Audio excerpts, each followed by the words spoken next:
السلام علیکم۔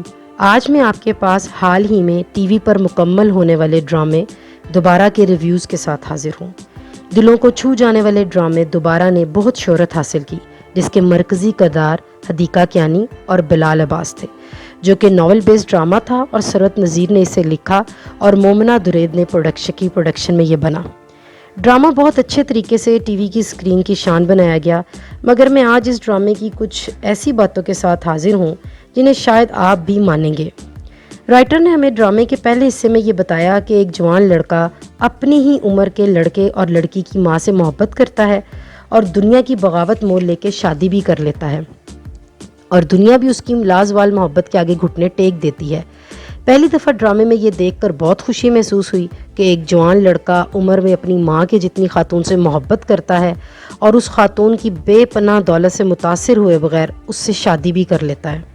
لیکن جیسے ہی ڈرامے کے دوسرے حصے میں بلال عباس کو اپنی سابقہ محبوبہ نظر آ جاتی ہے، جس نے اسے اس کی غربت کی وجہ سے ریجیکٹ کیا تھا، تو آج جب اس لڑکے کو اندازہ ہو جاتا ہے کہ اب وہ اسے حاصل کر سکتا ہے، تو اچانک بلال کو حدیقہ کے ہاتھوں اور چہروں کی جھریاں نظر آنا شروع ہو جاتی ہیں اور ایک دم سے اس کی لازوال محبت ختم ہو جاتی ہے۔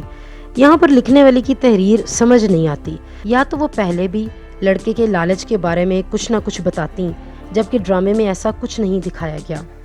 پھر آخر میں لڑکا اس عورت کی فراست اور کھلے دل کی وجہ سے، جب وہ کھلے دل کی وجہ سے اسے دوسری شادی کی اجازت دے دیتی ہے اور بہت خوبصورتی سے الوداع کہتی ہے، اسی وجہ سے وہ خاموش ہو جاتا ہے، شرمسار ہوتا ہے اور اسے چھوڑنے کا ارادہ ترک کر دیتا ہے۔ بلا شبہ ڈرامے کا انجام بہت اچھا کیا ہے، حقیقت پسند ہے، مگر ڈرامے میں بلال کی شادی والا حصہ اس معاشرے کی عکاسی نہیں کرتا جس معاشرے کا ہم حصہ ہیں، اور رائٹر کی اپنی ہی سوچ میں تضاد نظر آتا ہے۔